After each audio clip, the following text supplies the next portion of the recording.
Estimados amigos de Latinoamérica, les saluda Mario Eduardo Espinosa Barrera, presidente de la comisión organizadora de la 35 Conferencia Interamericana de Contabilidad Guatemala 2023 hacia un futuro sostenible con ética y transparencia.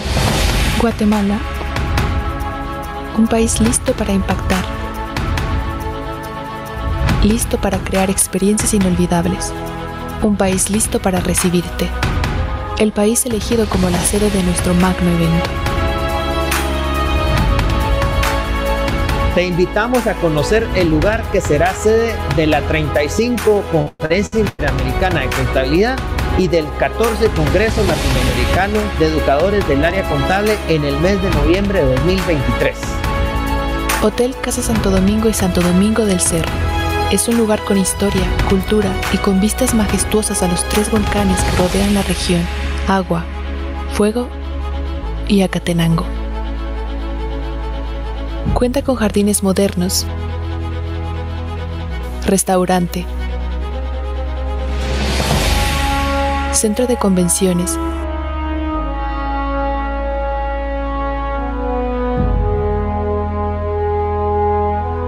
capilla,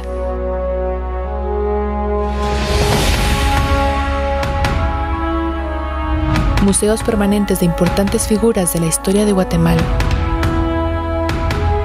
galerías de arte con exposiciones temporales de artistas invitados y muchos atractivos más.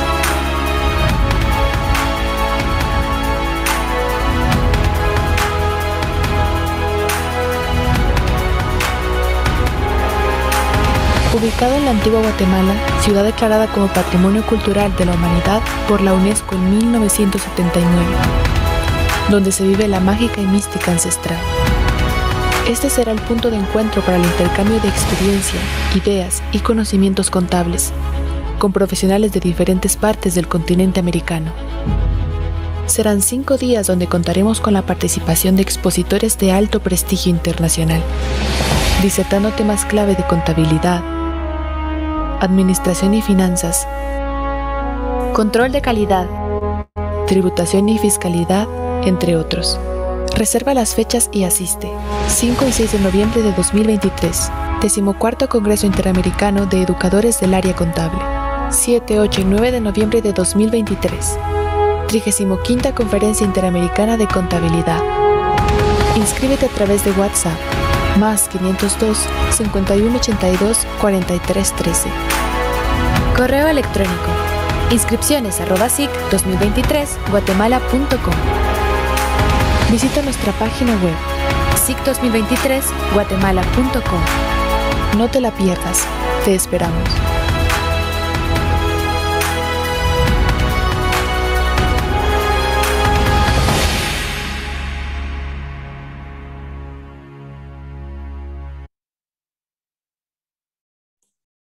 Muy buenas noches para todos ustedes que nos acompañan la noche de hoy. El Instituto de Contadores Públicos Autorizados de la República Dominicana, de la mano de la Comisión de Investigación y Auditoría Forense Antifraude y Anticorrupción, trae a ustedes el webinar ¿Cómo entender la mente de alguien que comete crímenes financieros? Para dar apertura en la noche de hoy a este maravilloso webinar que nos lleva más allá de entender una mente criminal, tenemos las palabras de nuestro secretario general por parte de la Junta Nacional 2022-2024, el licenciado José Manuel Tejeda. Adelante, licenciado José Manuel.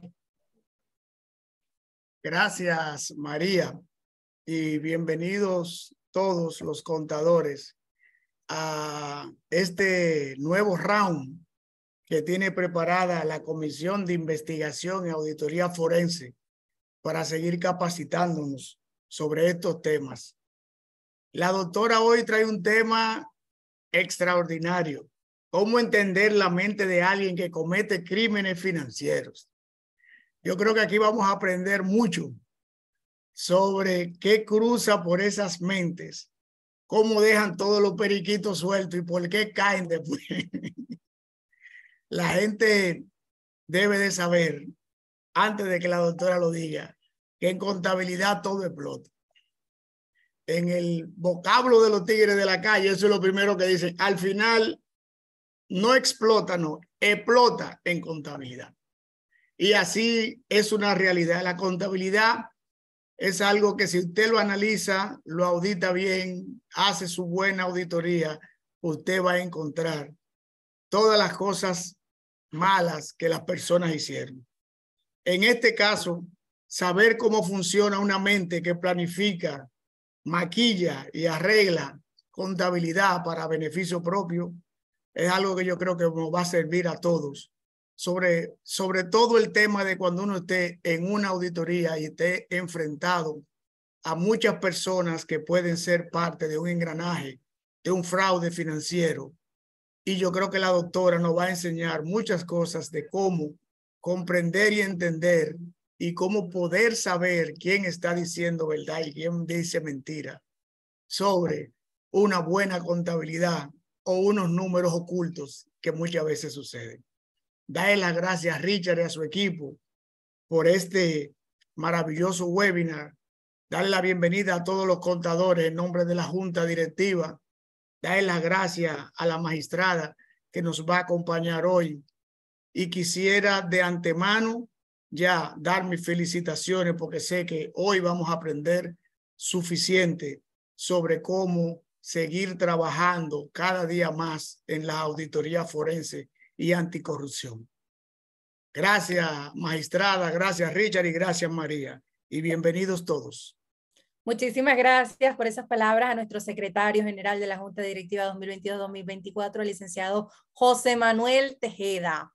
Seguidamente, el presidente de nuestra comisión y una artista que también tenemos aquí la noche de hoy con nosotros, le agradecemos por compartir con nosotros, la licenciada Ana Morel, miembro de esta comisión también, y su presidente, el licenciado Richard Gómez, nos estarán escudriñando el perfil de Cristina Suárez. Adelante.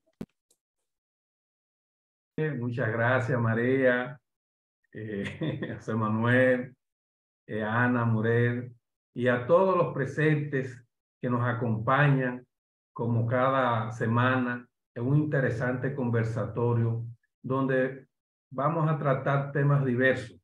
Y esta noche de hoy no es la excepción, porque la doctora María Cristina Suárez nos va a abordar un tema bastante interesante. A propósito, María, muchas gracias por escuchar nuestra solicitud y aceptarla.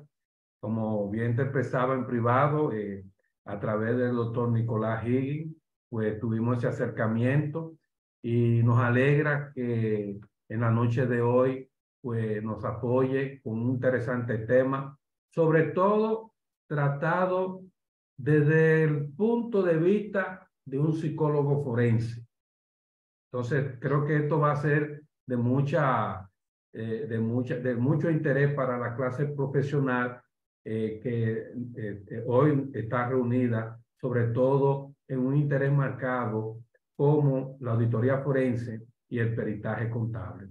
De manera que en lo personal te damos las gracias, te doy las gracias por aceptar este llamado. Pero ¿qué podemos decir de María Cristina Suárez? Yo creo que nuestra amiga Ana Morel, compañera de comisión, nos puede decir algo sobre su semblanza. Ana, ¿qué sabemos de nuestra expositora de esta noche? Está muteada, Ana. A todos, Excelente. dándole la bienvenida a la magíster María Cristina Suárez, por venir a darnos hoy, en el día de hoy, el Instituto Nacional de Ciencia Forense de la República Dominicana, INACIF. Órgano técnico funcionalmente independiente, adscrito administrativamente a la Procuraduría General de la República y creado mediante la resolución número 16956 de fecha 20 de diciembre del año 2004 por la Procuraduría General de la República. Bienvenida a su casa, Magíster María Cristina Suárez Astas. Muchas gracias. Gracias por la invitación, gracias por contar conmigo. La verdad es un reto porque sí, aunque tengo la especialidad en psicología forense, estoy más especializada en temas de delito sexual y violencia de género, que es lo que mayormente, bueno, es lo que mayormente se conoce y se trata en nuestro país.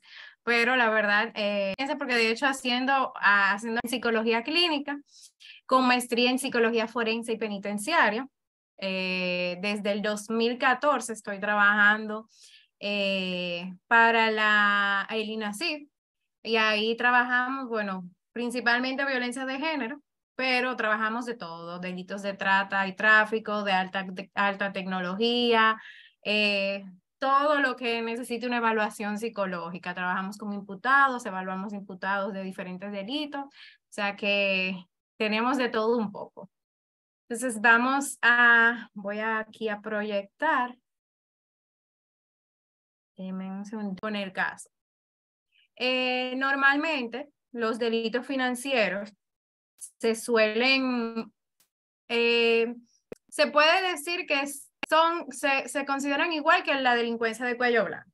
Entonces, hay una diferencia. La delincuencia de cuello blanco fue definida en 1939 por Edwin Sutherland, que es un sociólogo estadounidense, y la definió como la violación de la ley penal por una persona de alto nivel socioeconómico en el desarrollo de su actividad profesional, que es una diferencia del delito financiero, que normalmente, con esta definición que tenemos de la delincuencia de cuello blanco, se entiende que es una persona normalmente de clase alta. Pero los delitos financieros, en todas sus variantes, no necesariamente tiene que ser una persona de clase alta. Pero mayormente en estos casos de fraude, de soborno, suelen ser personas que tienen un alto nivel socioeconómico. Y es por eso lo que nos dificulta entender por qué una persona que tiene toda su vida resuelta, que casi siempre tienen un alto nivel económico, que tienen un estatus de poder, alguna posición de poder, jerarquía. Entonces, ¿por qué una persona de este estilo suele cometer estos delitos? Entonces, aquí es donde entramos en la parte psicológica. Se intentó buscarle la razón por necesidades, por la conducta. De hecho, se llegó a explicar como una conducta aprendida, de que quien comete estos delitos, estos fraudes, es aprendido. Esto lo aprendió, lo vivió, no lo heredó, sino que creció en un ambiente en el cual se suele cometer este tipo de delito. Entonces solo suelen repetirlo, como dicen que los niños son una esponja que absorben todo. Entonces es más o menos lo que se quiso explicar. Pero realmente esto tiene muchos fallos, porque realmente no en todos los casos se ve que es una familia que viene con esto. Pero sí se pudo entender, se pudo ver a través de diferentes estudios de psicología a través del tiempo, que para entender por qué se delinque de esta manera una persona que no tiene necesidad, está en la estructura psicológica. Normalmente estas son personas que son materialistas. Ellos entienden que el valor de las cosas, el valor de ellos, el valor de todo es a través del dinero, a través de lo que cuesta el precio. Suelen ser también personas muy egocéntricas y muy narcisistas. Entienden que mientras tienen más, entonces ellos son más, y en este caso carecen de afectividad. Una de las características, que es como lo definimos, lo solemos definir, si a nivel psicológico tenemos que definir a la persona, al delincuente financiero, lo podemos lo diagnosticamos con un trastorno de la personalidad antisocial. Estas personas se conocen como sociópatas o psicópatas.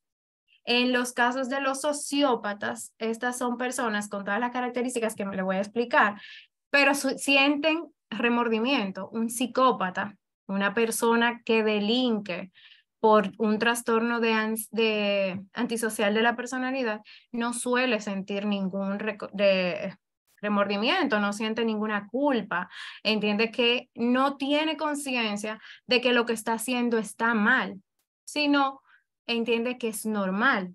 Entonces, por eso muchas veces ellos lo justifican, muchas veces justifican eso que están haciendo. Ellos no tienen lazos de cercanía, aunque sean familiares, ellos no tienen ese lazo de cercanía y por eso suelen ser muy solitarios. Pero entonces, eso de ser solitarios, ellos lo suelen ser muy generosos. Si ustedes se dan cuenta, muchas veces, estas personas que cometen fraude, que sacan cantidad de dinero, que comienzan a manejar una cantidad de dinero, ellos comienzan a dar a sus cercanos, porque esa es su manera de ellos compensar esta soledad. Ellos son insensibles a las críticas. Normalmente son muy insensibles y suelen siempre como que buscar la moda. Son muy inteligentes. Ellos son extremadamente inteligentes y por eso suelen acudir a la mentira, a seducir, a aparentar, porque son muy inteligentes, son refinados y suelen buscar saciar su deseo de éxito inmediato. Las personas que hacen este tipo de delitos no suelen ser agresivos. Normalmente tenemos la falsa idea de que las personas, los antisociales, suelen ser personas violentas y realmente no tienen que ser una persona violenta. Es uno de los criterios, pero realmente para ser diagnosticado como una persona antisocial no tiene que cumplirlo todo, no suelen ser agresivos. Esta es la diferencia de este delito, de este antisocial, que delinque en el área económica, no suele presentar, no suele ser agresivo, porque de hecho todo lo hacen de una manera disimulada, pues suelen ser muy disimulados, mostrándose generosos, carismáticos, y que tú de hecho cuando lo hacen, cuando se dan cuenta, te sorprendes porque la imagen que te están vendiendo, la imagen que te están dando, no es la que de una persona que está haciendo todo lo que te integras cuando todo explota. Como le dije, ellos no tienen ninguna conciencia de culpa. Ellos se les suele hacer un poco difícil de desenmascarar por el mismo tema de la inteligencia, de que siempre están como un paso adelante, vamos a decirlo así. Entonces, les voy como no puedo proyectar, les voy a explicar cómo no sigue la regla, desde ya comienzan con engaños, con hurto, que son pequeñas, pero a medida que va pasando, van aumentando en conocimiento y en experiencia de vida, como les digo, ellos van aumentando. Entonces, ya a partir de los 18, estas personas suelen incumplir las normas sociales. Las personas que hacen delitos económicos, financieros, los psicópatas, no me gusta ponerle la etiqueta de psicópata, pero realmente estos psicópatas ellos conocen la norma social, ellos saben lo que hay que hacer, pero a menos que a ellos no les convenga, ellos no se guían por ella, ellos no suelen llevarse de esas normas sociales y por eso suelen incumplirla. Ellos normalmente, su manera de manejarse es a través del engaño, como dijimos al principio, para que a nivel legal sea tipificado como un delito financiero, debe de estar el engaño. Y hay varios casos que no solamente han sido por hurto, también ha sido por el hurto ay Dios mío, perdonen, el robo de identidad. se hacen pasar por otras personas. Lo que han observado, están repitiendo lo que ellos entienden que debe de ocurrir en ese momento, no que lo sientan. Para el trastorno de personalidad antisocial también está la impulsividad o fracaso para planear con antelación. Esto normalmente en las personas que cometen delitos financieros no suele ser, porque de hecho el delito financiero es algo que no pasa de repente, no es únicamente como vi el dinero y me lo robé porque lo necesitaba. Es algo que se planea con antelación y durante un tiempo tiene éxito hasta que en algún momento ellos, algún fallo mayormente, no por ellos, sino por otro lado, es que sale a la luz. También suelen ser irritables y agresivos, como dijimos, en los casos de delito financiero, este criterio no suele cumplirse porque, como dijimos, no son personas agresivas, no son personas que tienen ninguna fe, así como no tienen afectos positivos, no saben amar, no saben reír, tampoco tienen afecciones negativas. Tienen una desatención imprudente de la seguridad propia o de los demás, suelen ser irresponsables constantes, que se manifiesta por la incapacidad repetida de mantener un comportamiento laboral coherente o cumplir con las obligaciones económicas. Muchas veces en este caso el mismo no poder cumplir con las obligaciones económicas los lleva también a eso. Como mencionamos, la ausencia de remordimiento, que se manifiesta con indiferencia. Como le dije, ellos están, más adelante les voy a hablar de un caso. Como no puedo, le iba a enseñar una foto para que vieran, pero no puedo, que pueda dañar. Entonces, ellos entienden que no hay problema y no lo ven como mal y no tienen ningún remordimiento. Aparte de que ya ellos tienen la incapacidad de sentir cualquier emoción.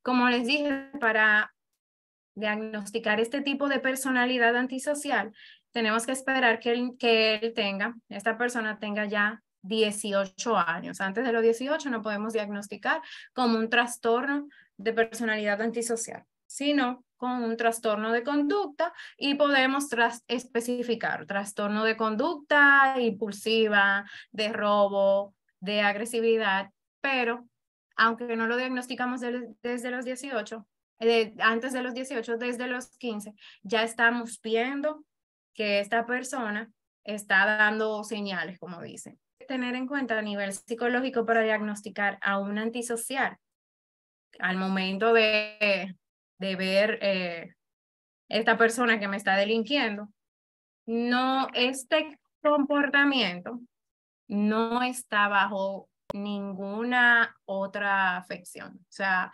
no puede ser que él esté ahora mismo en un episodio de manía, de un trastorno bipolar o en un episodio de esquizofrenia y que por esa razón es que está cometiendo todo eso. Suele hacerlo, realmente. Hoy de hecho tuve un caso que quieren alegar que está estaba en un episodio de esquizofrenia porque quieren alegar esto para así tener una inimputabilidad y no tener ninguna afectación. Pero la persona que delinque, como ya dijimos, que hace delitos financieros, suele ser una persona antisocial.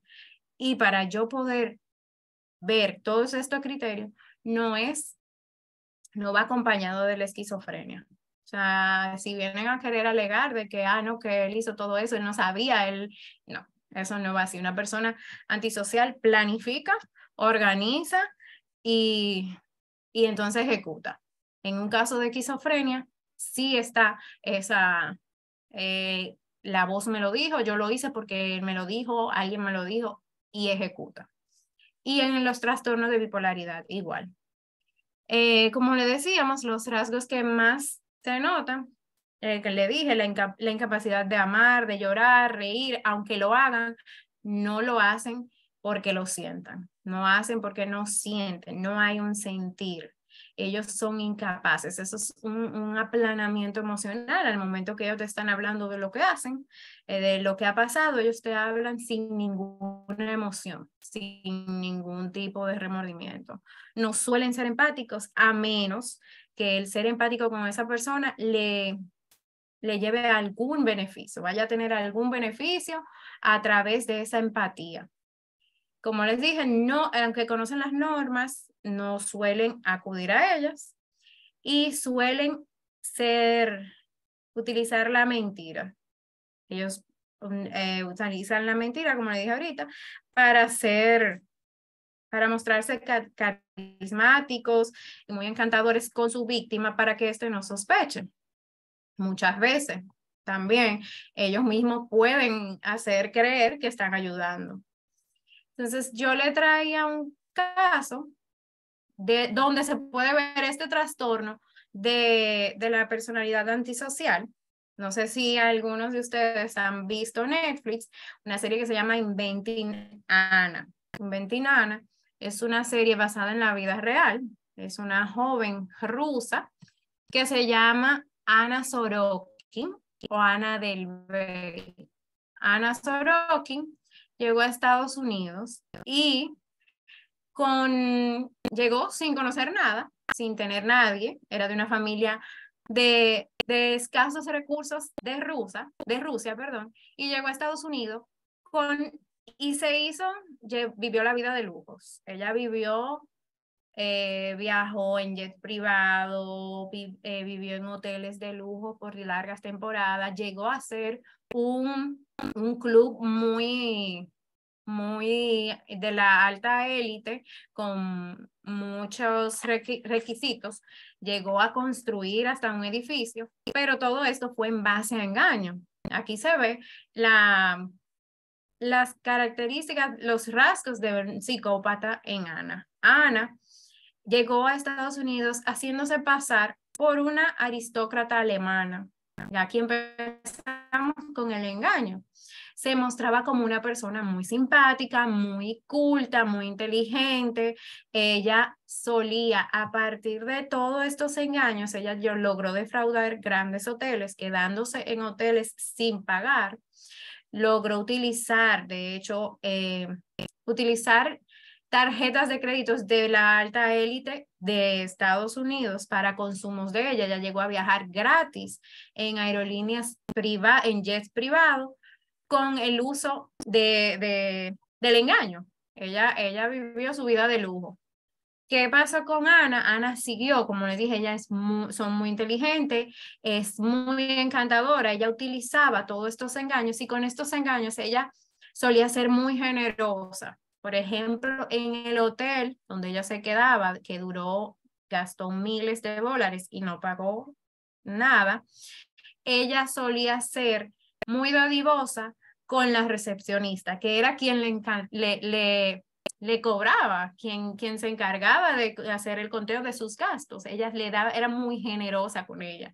Entonces ella ahí utilizaba esta empatía, utilizó esta generosidad para su beneficio. Entonces Ana logró, finalmente Ana se descubrió a partir de varias personas, no por un fallo de ella, no porque ella haya fallado, sino porque otras personas que habían sido víctimas de ella comenzaron a notar la pérdida de dinero, empezaron a notar que ella no les estaba devolviendo, les estaba robando, les estaba utilizando, en algunos casos llegó a utilizar el nombre de otras personas para viajar. Entonces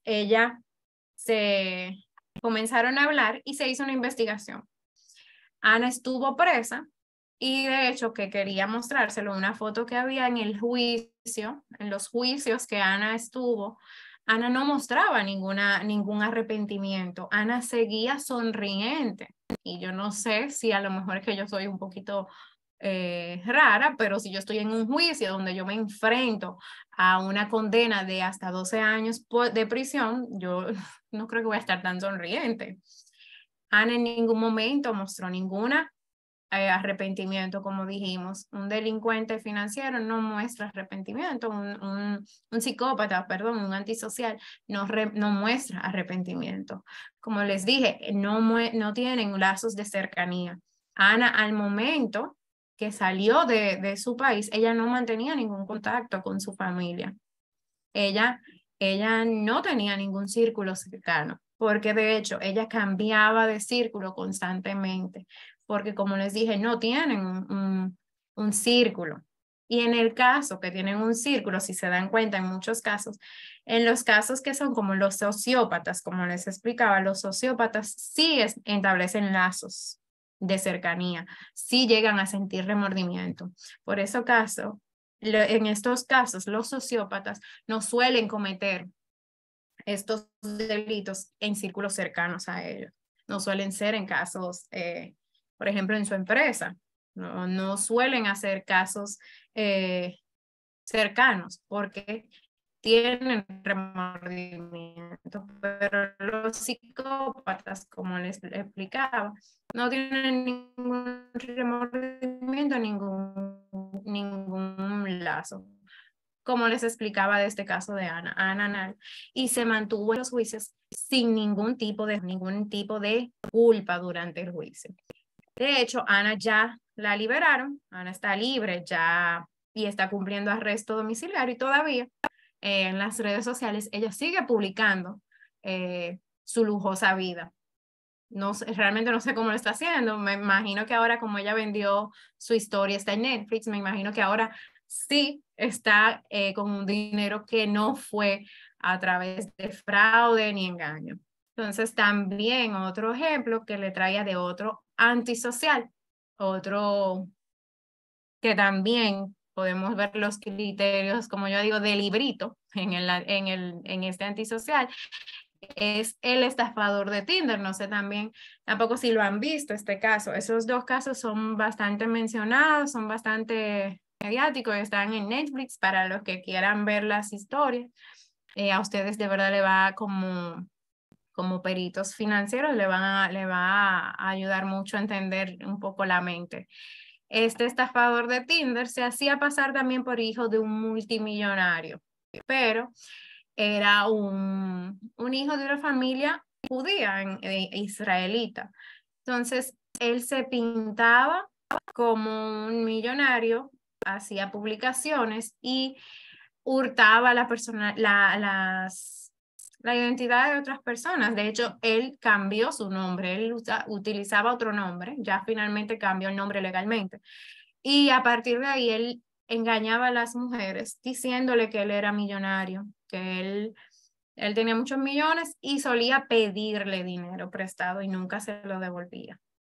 Que este estafador tampoco muestra ningún arrepentimiento, ningún remordimiento, porque él alega que él no ha hecho nada malo. Como les comentaba, ellos entienden que no hay nada malo en lo que hacen. Él entiende que no ha hecho nada malo, que ellas disfrutaron, como les decía, ellos entienden que aunque ellos hayan perdido, como socialmente se entiende, que aunque yo haya perdido una cantidad muy alta de dinero, no es un daño emocional, eso no me afecta, eso no me va a causar un trauma.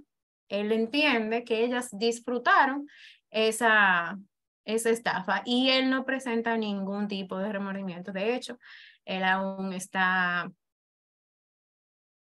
libre, él no ha cumplido ninguna condena por estos delitos, pero tienen los casos abiertos porque en diferentes países, porque eran personas internacionales. Viajó, él tomaba mucho dinero, creo que en una ocasión tomó hasta $200,000 y luego se desapareció. Entonces, estos no son casos de hurto, de fraude, pero sí se los explico porque aquí se entiende un poquito mejor y se puede ver como más en la tierra este diagnóstico, este antisocial, este psicópata, que es al que yo me enfrento cuando estoy en un delito de fraude, en un delito de soborno. Aunque delitos son los delitos son diferentes, no es lo mismo el yo engañarte diciéndote que soy millonaria para yo sacarte dinero, que yo ofrecerte dinero a cambio para que tú hagas algo que a mí me conviene. No es lo mismo, pero el motivo, lo que hay dentro, lo que esa persona piensa es igual. O sea, ellos entienden que no está mal. En el caso que yo te diga, como el mismo estafador de Tinder dice, él puede elegir el nombre que él quiera y él en ningún momento mintió. Entonces, él que entiende que él puede ser el nombre que quiera, elegir lo que quiera, él no siente ningún remordimiento. Esa persona que también necesita un favor, necesita que la obra me salga, me den el permiso más rápido, pues yo te voy a dar el dinero. Y yo no estoy haciendo nada malo, yo simplemente estoy acelerando el proceso. Entonces, aunque son, como le dije, delitos que no son los mismos, sí son las características de personalidad parecidas. Como le dije, hay algunos criterios que algunos cumplen y otros no, pero solamente con 3 criterios de los que le mencioné, que realmente, si nos damos cuenta, lo cumple: el incumplimiento de las normas, el engaño, porque como dijimos al principio, para un delito financiero a nivel legal ser tipificado como delito financiero, el engaño es uno de los principales elementos, y está la ausencia de remordimiento. Esos 3 criterios, simplemente con esos 3 criterios ya yo puedo diagnosticar a esa persona como un antisocial y ser tipificado como un psicópata, que a mí personalmente la palabra psicópata me suena un poquito fuerte, un poquito de esa manera, pero lamentablemente es la realidad de estas personas. Entonces, hasta aquí, no sé si tienen alguna pregunta, que después lamento no poder haber proyectado, no supe hacerlo. Licenciada.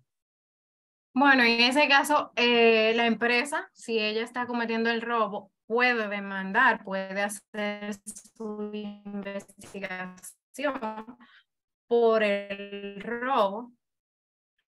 Sí, es un agravante porque no hay remordimiento, lo que le agrava de que va a seguir cometiéndolo. Entonces, la empresa puede tomar las medidas legales y aunque ella tenga ya una denuncia, ella puede la empresa tomar las medidas legales y con sus pruebas seguir el caso. Porque sí. Aquí tenemos otra, licenciada. Perfecto. La mente de una persona que comete delitos financieros cumple con el triángulo de fraude: oportunidad, presión, incentivo, racionalización. Bueno, ellos sí cumplen con varios. Sí tienen la intencionalidad. No hay una presión. No suelen hacerlo porque, como dijimos al principio, no siempre son personas que tengan una necesidad económica. No lo pueden decir que es una presión por Interesante dato. O sea, es una persona, no tiene ninguna presión, no tiene ninguna necesidad. Es como decíamos, es como decimos, como dicen, lo voy a decir de una manera jocosa, pero es como que las neuronas no le están conectando bien y entonces tiene un fallo. Y él entiende que esa es la manera y él entiende que eso está bien. Entonces no es por una presión que tenga, pero sí tiene la intencionalidad, sí buscan un beneficio, pero como le dije al principio, no existe una presión. Ellos lo hacen por deseo propio. Excelente, quedó claro ese punto. Tenemos una pregunta por Fátima, de parte de Fátima. ¿Hay maneras de disminuir la posibilidad de contratar en las empresas personas como estas? Es decir, a través de un test o pruebas. Sí, se puede a través de pruebas de personalidad, de varias pruebas de personalidad que te indiquen si tienen rasgos de personalidad antisocial. Está el MMPI. Ese no suelen utilizarlo, es muy largo, son casi 500 preguntas. También está el 16FP. Ese también es de personalidad, pero es un poquito más corta, pero con pruebas de personalidad sí se puede valorar, se puede ver si existe este rasgo en esa persona y ya a partir de ahí, ya entonces tú contratas a tu propio riesgo, porque si la prueba te está diciendo que tienes rasgos de personalidad antisocial y tú decides contratar. También, pero para completar aquí, no solamente basándonos con la prueba, porque también la prueba es una prueba y podemos falsearla, aunque estas pruebas tienen escalas para tú determinar si está siendo falseada, si me está intentando dar una buena impresión. También con una buena entrevista, con recursos humanos, una buena entrevista y de estas pruebas de personalidad, tú puedes darte cuenta o prevenir que una persona como esta llegue a tu empresa. Excelente. Vamos con la licenciada Ana Morel. Licenciada Ana, habilite su micrófono.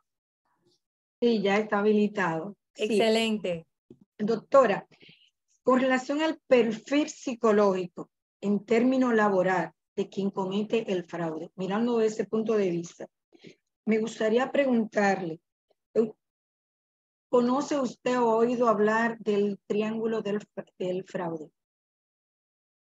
No, realmente no lo había escuchado. Bueno, en el triángulo del fraude, ahí podemos determinar el perfil de quien comete el fraude.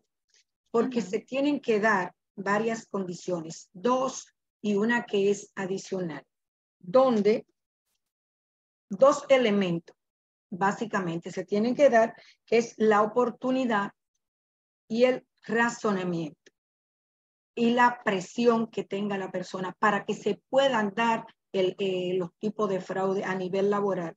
Como alguien preguntó sobre la cuenta por cobrar y eso, ya eso es en términos laborales. Para que las oportunidades son el exceso de confianza que tenga el empleado en términos laborales. Y el razonamiento es algo temporal, el que yo diga, me pertenece, yo tengo, me lo merezco, yo puedo, yo tengo tanto tiempo en la empresa. O sea, todo lo que yo haga, yo me creo que me corresponde, que yo puedo hacerlo por el tiempo que tengo en la empresa.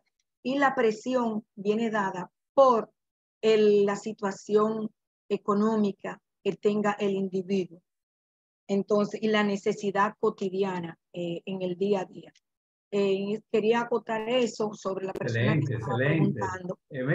Sobre el triángulo. María Cristina, nosotros nos sentimos en familia porque aquí se combina mucho conocimiento. Y a propósito de tu intervención, muy interesante, déjame decirte, Ana, que María acotó lo siguiente, que dentro del triángulo del fraude no necesariamente encaja en un perfil de una persona que practica crímenes financieros, no necesariamente encaja todos los criterios del triángulo del fraude. Me gustaría hacer interesante también la pregunta que trae a colación Ana. María y la audiencia que hoy nos honra, yo quisiera compartir un preámbulo, pero al mismo tiempo ver la opinión de la psicóloga forense que tiene una formación en España formada en esa línea. Y es un privilegio tener una dominicana con formación, maestría en ciencias forenses, porque tengo entendido que en el INACIF, el Instituto Nacional de Ciencias Forenses, si llegan a 4 los psicólogos forenses o 5 son muchos. ¿No puede confirmar eso? Con maestría actualmente sí, somos 4, hay 2 aquí, estamos 2 aquí en Santo Domingo. No, mentira, 3 y 1 en Santiago.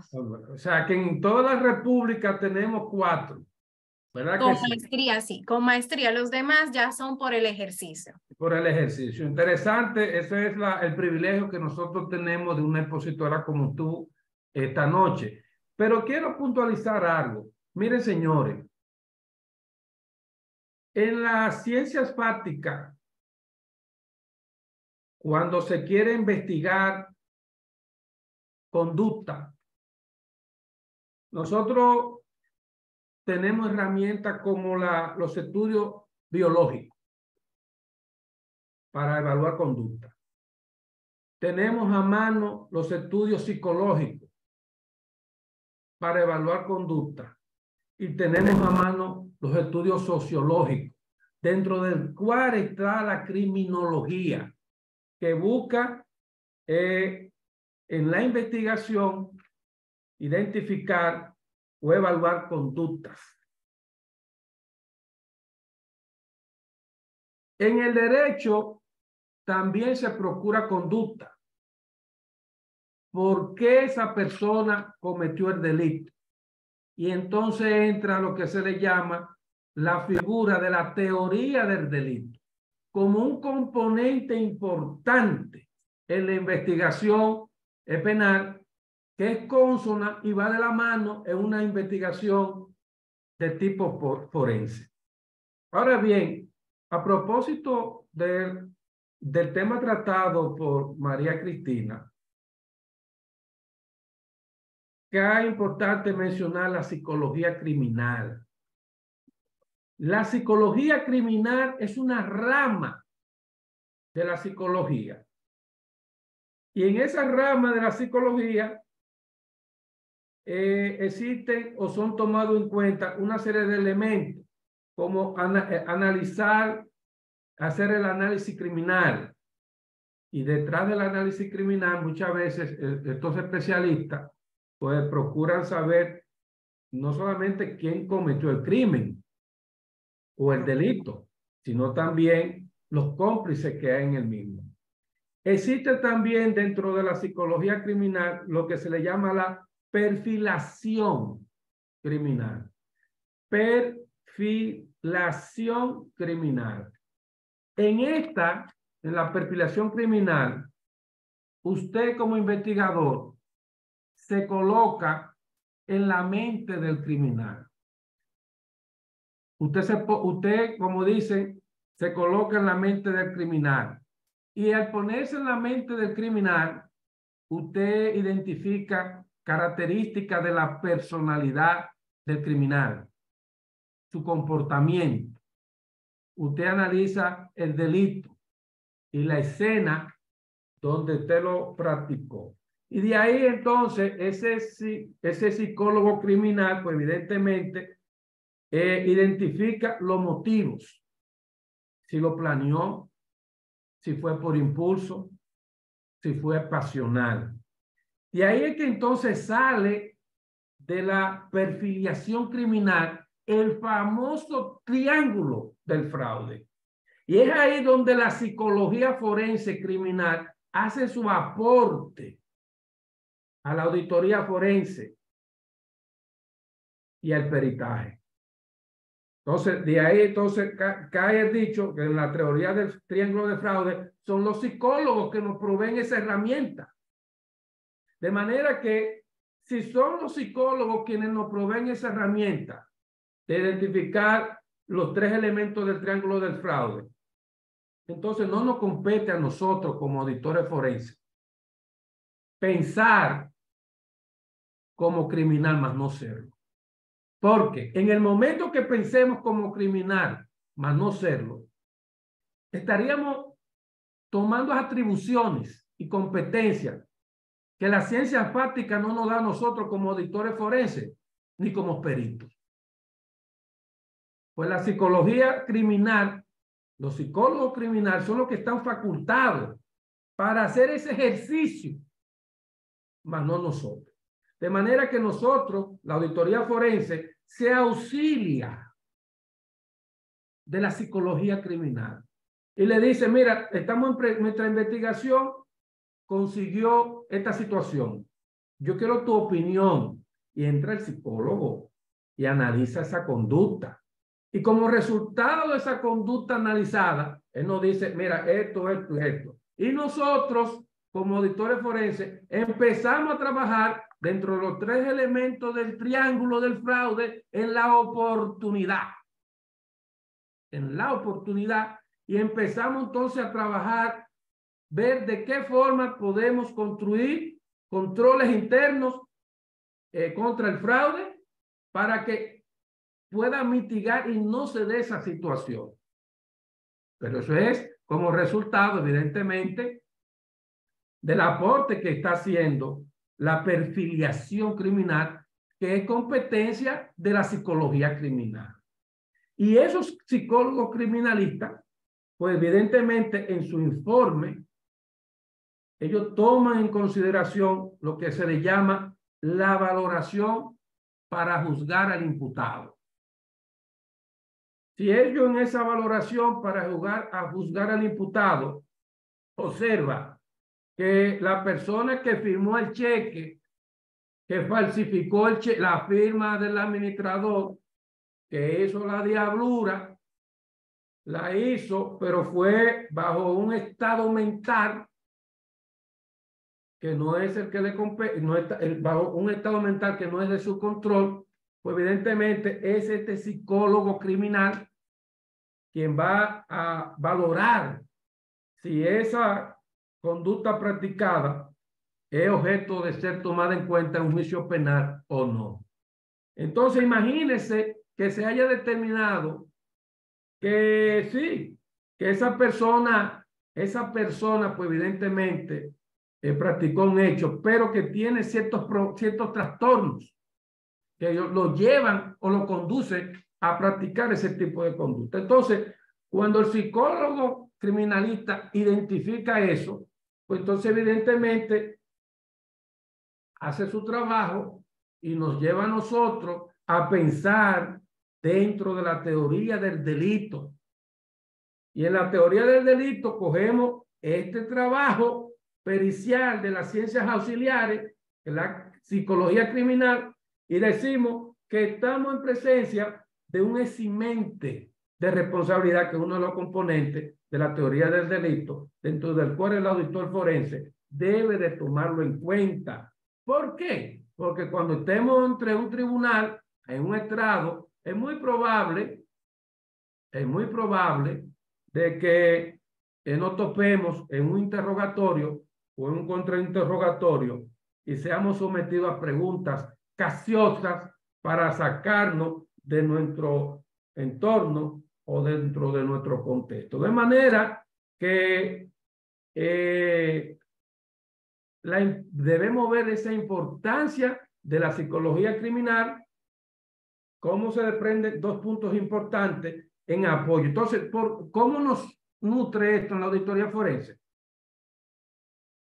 Si pensamos en la auditoría forense preventiva, entonces estas herramientas del triángulo del fraude, estos aportes de la psicología criminal en la perfiliación criminal, va a ayudarnos a nosotros a trabajar en mitigar uno de los elementos que nos establece el triángulo.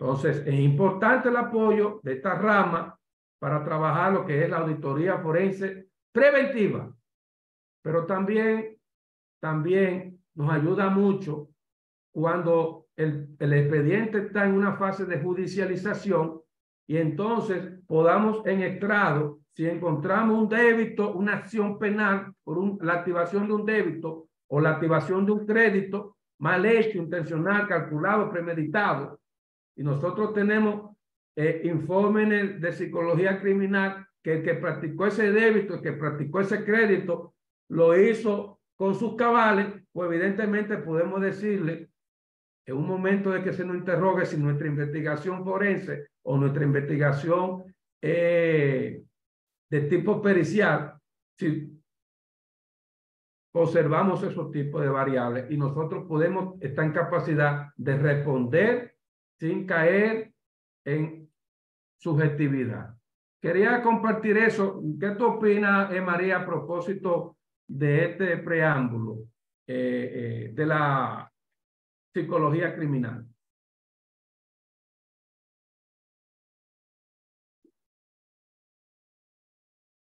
Sí, realmente la psicología criminal es la ayuda, porque es realmente, bueno, de hecho esa es nuestra función, ayudar al sistema judicial. Entonces la psicología criminal es la ayuda para determinar los rasgos, si lo hizo, cómo lo hizo. Ya entonces, a partir de que yo te explique cómo lo hizo, si lo hizo, cómo lo hizo, ya tú tomas ya tu área de trabajo de cómo prevenir, cómo evitar, cómo sancionar. Claro. Al que... Y sí, con mucho cuidado, sí, hay que tener mucho cuidado, como usted decía, al momento de uno llegar a una audiencia, lo que intentan es desacreditar totalmente tu trabajo. Usted se imagina que un perito, María, imagínate que un perito en estrado, en una corte, un perito no forense, no de psicología criminal, sino un auditor forense de la línea de nosotros. Un abogado nos pregunta a nosotros o un fiscal si nosotros estamos en capacidad para pensar como criminal, más no serlo. Pues evidentemente, con esta charla, hemos estado claro que en la psicología criminal, la perfiliación criminal es competencia de los psicólogos. Sí. No son Es bueno atribuciones. tener conocimiento, o sea, tener conocimiento porque más o menos tú te puedes guiar, pero no tener el cuidado de no plasmarlo eso, porque en el momento de que tú llegas a un juicio, un abogado de la defensa ve esta parte que tú usurpaste, lo que no te correspondía, ya ese trabajo que tú hiciste está invalidado completamente. Entonces sí hay que tener mucho cuidado en ese ámbito. Sí, bueno tener conocimiento, porque el conocimiento nunca está de más, realmente. Claro. Es bueno tener conocimiento, pero siempre mantener los límites para no afectar ese trabajo que seguro está bien hecho, pero por una cosita tan de que me pasé, pensé, Claro. dije lo que no tenía que decir, mi trabajo se invalide. Bien, no sé, María, nuestra María también, que si hay una pregunta más de la audiencia. Claro que sí, aquí tenemos algunas preguntas y otros comentarios. Buenas noches. Muchas veces el estafador exhibe un perfil exitoso, un buen vehículo y vestimenta elegante. Por eso pasa desapercibido la duda en ella. Iván de León. Juan Alexis Pérez, ¿cuáles indicios se deben tomar en cuenta para detectar el riesgo de fraude de la mentalidad antisocial? Eso es ya muy, muy, muy, un poquito difícil, porque como decíamos, sí, es verdad, ellos son especialistas en el engaño, ellos se te van a aparentar en una vida que es la que quieren que tú creas, porque es la que socialmente se acepta. Pero es muy difícil, porque al ser, ellos son muy inteligentes, son detalles. ¿Qué pasa? Cuando ellos suelen hacer esto, ellos ya se alejan, o sea, ya saqué el beneficio que tengo de ti, yo me alejo. Entonces, es la única manera. De hecho, así es como suelen agarrarlo, pues suelen darse cuenta. Cuando ya él cometió ese fraude, ya él cometió ese engaño, ya logré lo que quería, ya no puedo lograr más, entonces yo me alejo. Entonces a partir de ese momento esa persona comienza a darse cuenta y ahí es que entonces comienza a darse cuenta y comienza a alertar a los demás.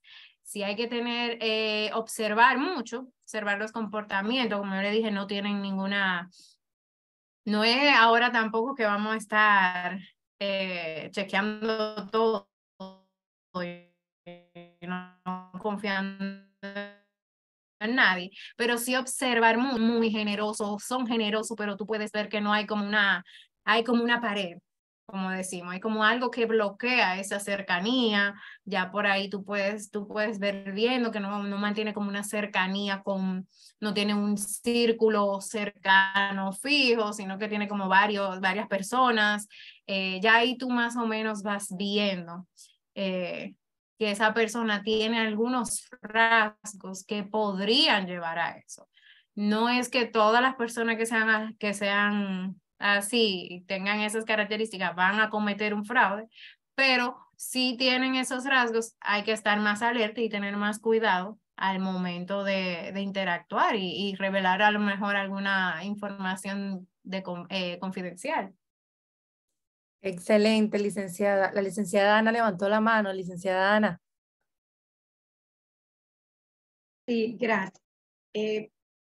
Doctora, me gustaría que usted me edifique un poco. Al momento de hacer la entrevista a un posible defraudador, ¿cuáles son las características del perfil a evaluar en ese momento? No sé si me explico bien. Que uno tiene que tomar en cuenta para determinar si esa persona no está diciendo la verdad o no. Se nota, como yo les explicaba, ellos no saben manejar las emociones. Entonces, ellos te van a hablar de cualquier tema con la misma emoción. Ellos no te van a mostrar ninguna emoción. Entonces, ya ahí tú ves que no hay ninguna emoción, no hay ninguna culpa. Entonces, observar mucho eso. Ellos suelen querer dar una buena impresión, una buena, muchas veces dicen lo que tú quieres oír. Ellos saben lo que se espera, pero en su conducta te muestran algo contrario. No sé cómo explicarlo. Realmente es como que ya algo que me sale natural. Yo realmente sí, como trabajo con esto, ya yo más o menos, no digo que lo saco siempre porque soy humana y los humanos fallamos, pero ya uno con su cuerpo, la manera en que te expone lo que te está diciendo, tú notas que su tono de voz, su forma de explicarte, no hay una emoción, te mantiene el mismo tono, un aplanamiento. Entonces ya tú ves que ahí hay una emoción, no hay un manejo de emoción, ahí no hay culpa. Ya yo puedo ver que si no hay emoción, él no va a saber, él no se me va a sentir mal si me hace algo, o sea que ya él no sabe lo que está mal. Ya por ahí yo me puedo guiar más o menos. En su conducta no verbal, muchas veces se nota, se sientan de una manera que no encuentran. Te dicen las palabras que se espera que tú digas. Es que realmente sé vivirlo, pero es como ponerlo para explicarse lo que ustedes no me cuesta, no sé cómo explicárselo de una manera más llana, porque es mucho la conducta no verbal, es tener mucha, que nos dan como psicólogos, nosotros estudiamos la conducta, entonces ya el momento de estudiar la conducta no verbal a nosotros se nos hace natural. Entonces No, se me hace un poco difícil. algo interesante, María y Ana. Así, ¿quería decir, Ana? Sí. En mi experiencia en entrevista, he notado, o sea, he percibido que la persona que comete el fraude en la entrevista siempre va a hablar mal de todo el que está a su alrededor, de los demás empleados en el asunto laboral, siempre. Entonces, ya yo me guío de esa parte para poder determinar si me está diciendo la verdad o no. Siempre habla mal de lo malo que hacen los demás, excepto él. Entonces, ya esa persona tú tienes que ponerle atención para determinar si está diciendo la verdad o no. Sigue. Hay algo interesante, por último, a propósito de este tema que trae nuestra querida Ana con María Cristina Suárez en materia de las entrevistas. Hay que tomar en cuenta que las entrevistas, existen entrevistas que son forenses. Muy específicamente nuestra Suprema Corte de Justicia ha resolutado un procedimiento de entrevista forense para tratar asuntos puntuales en materia de investigación. Y está la entrevista que está permitida a todas las ciencias fácticas o conocimiento especializado, dentro del que está la misma psicología, dentro del que está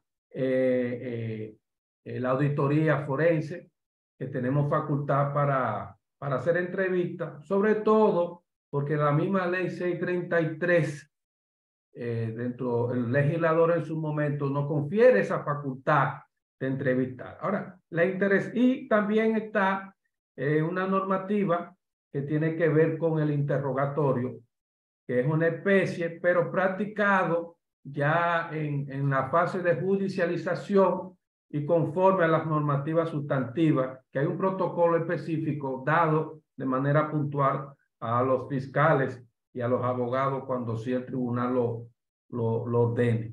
Entonces, en la entrevista, que es una herramienta que nosotros como auditores forenses hacemos uso de ella, porque la misma ley 633 nos confiere esa facultad en la condición de personas investigadoras de delitos contra el patrimonio de las personas y delitos contra el orden económico nacional, específicamente esos tipos de delitos.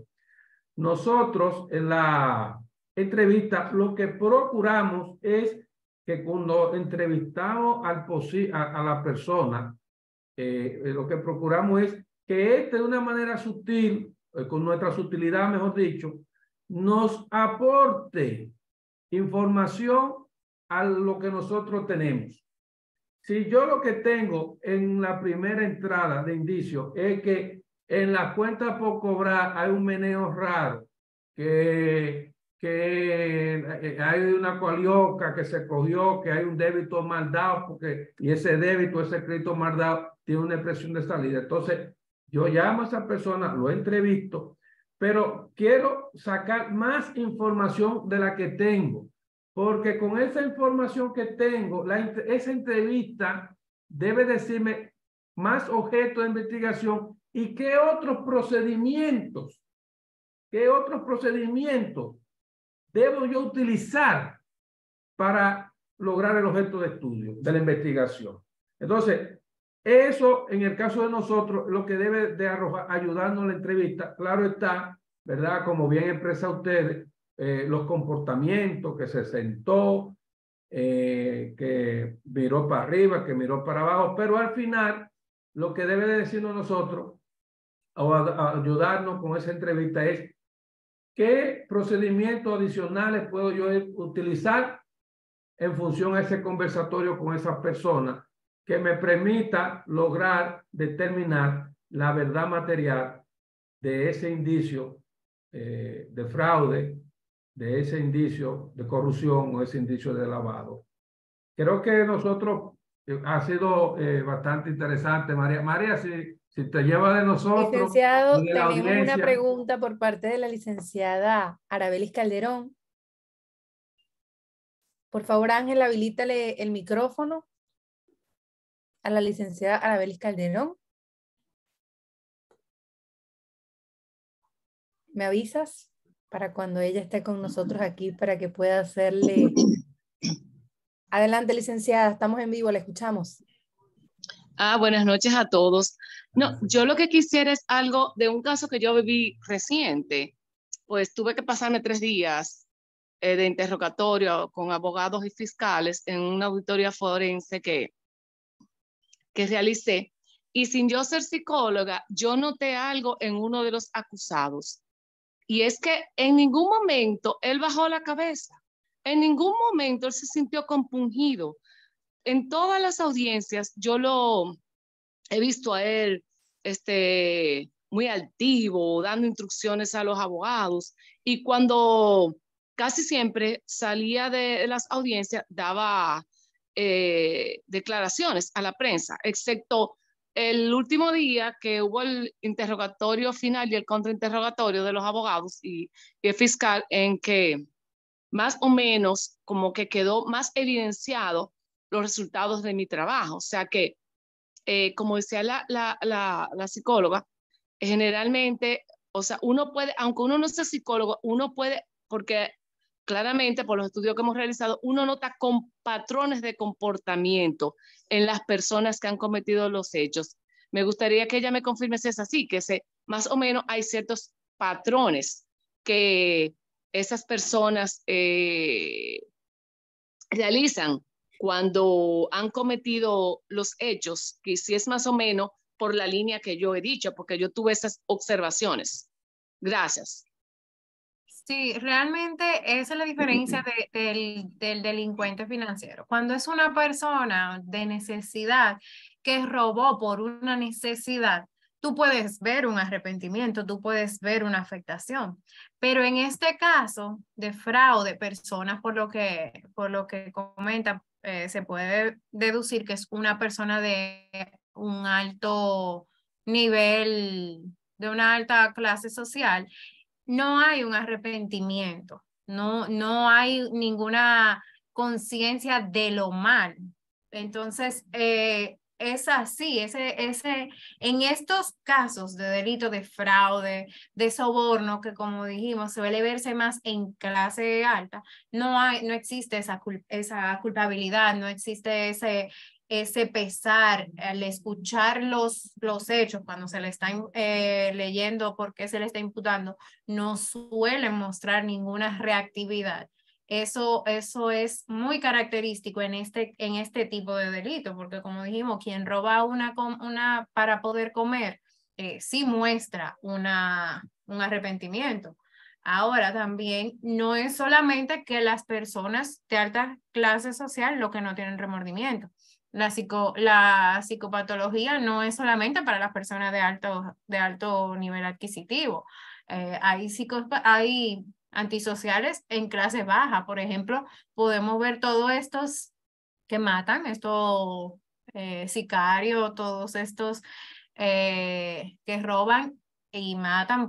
El caso del joven que estuvo mucho en la prensa hace poco, que era hijo de un famoso, no me recuerdo, disculpen, narraban, el que hizo el video narraba sin ningún tipo de afectación, él te lo contaba fríamente, o sea, no es una cosa que el antisocial es solamente de clase alta, el antisocial está en todos lados, eso es. Y es que, licenciada, aquí también nos están preguntando desde el punto de vista psicológico, ¿cuáles indicios se deben tomar en cuenta para detectar el riesgo de fraude de la mentalidad antisocial? Lo que decíamos, si es para el momento de yo entrarlo a mi empresa, la entrevista para yo ver los rasgos de personalidad. Si ya está dentro de mi empresa, tengo que ver su nivel de sociabilidad. Yo puedo ver si está en mi empresa, yo veo que no socializa, porque realmente hay muchas personas que dicen, bueno, yo no vengo a trabajar, pero si tú ves que es una persona que normalmente come solo, que no tiene como un círculo cercano, que tú más o menos se socialice, tú lo ves que ellos son, las personas antes les suelen ser muy educadas, pero con distancia, o sea, ellos van a mantener su distancia, no van a hacer círculos cercanos, pero van a ser muy responsables, van a mantener muy educadamente. Entonces, eso es como un llamado de atención. Yo veo una persona que trabaja, nosotros mayormente pasamos más tiempo en el trabajo que en la casa. Entonces, si yo veo que está en mi empresa, no veo que tenga un grupo de socializar, que siempre está como aislado, siempre está en su oficina sin socializar, porque no es tampoco que vamos a ser amigos de todo el mundo, de barajar, como dicen, pero sí que no sale a comer, que no tiene ese nivel de cercanía con nadie. Ya eso es un llamado de atención que debe de observarse. Y entonces a partir de ahí, observar más detenidamente el tema en el momento que uno dialoga con ellos, a ver si muestra alguna emoción, su historia también. Porque también preguntar, indagar, cuando uno está en un área de recursos humanos debe de indagar, no tener control de todo, pero sí más o menos indagar de su círculo cercano, de su familia y ver si hay alguna emoción. Sí, interesante. A propósito de esa pregunta de nuestra colega Arabeguis, es importante tomar en cuenta que cuando se está en el tribunal, no se está en un área de estudio o en un área de investigación, se está en el tribunal. Y en el tribunal las conductas también son importantes. Entonces, los abogados de las partes preparan a sus personas para que ellos también luzcan lo mejor posible. ¿Por qué? Porque en materia jurídica existe lo que se le llama el principio de la presunción de inocencia. Entonces, basado en ese principio de la presunción de inocencia, hasta que no haya una sentencia firme, mientras esté en el juicio, tiene que aparentar de que es inocente y hacer ese papelazo. ¿Ve? Entonces, eso también son tácticas y estrategias que usan los abogados como parte del montaje, de que a veces vemos un bandido que sí realmente los estudios psicológicos, las entrevistas técnicas que se han realizado, todo conducen a que realmente practicó o estamos en presencia de un posible delito. Ellos en el tribunal se están bebiendo un vaso de agua y un café como que no ha pasado nada, para hacer lucir que realmente no son inocentes. No sé si hay Yo otra tengo una pregunta más. pregunta para la magíster María Cristina. Desde su óptica, desde su punto de vista, 3 características de un sociópata financiero, desde su óptica, desde que usted diga, mira, fundamental esto, esto y esto. 3. Bueno, para un sociópata, el engaño no solamente en el área donde quiere hacer el fraude, sino engaño, porque ya viven en base a engaño. Como dije al principio, el materialismo, o sea, ellos entienden que su valor está en lo económico, en cuánto me cuesta, lo que cuesta más, ese es el valor. Y la culpa. La culpa. No hay culpa, no, porque ellos entienden que está bien. Eso yo creo que son los 3 principales que, desde mi punto de vista, de un sociópata financiero. Excelente. Una Excelente. última pregunta. María, tiene un colega. Una pregunta por parte del licenciado Alvin. Ángel de la Cruz, por favor, habilítame. El micrófono, nada más. Considero especialista en detección de fraude. Gracias, el licenciado Henry Méndez. Henry Méndez. Gracias.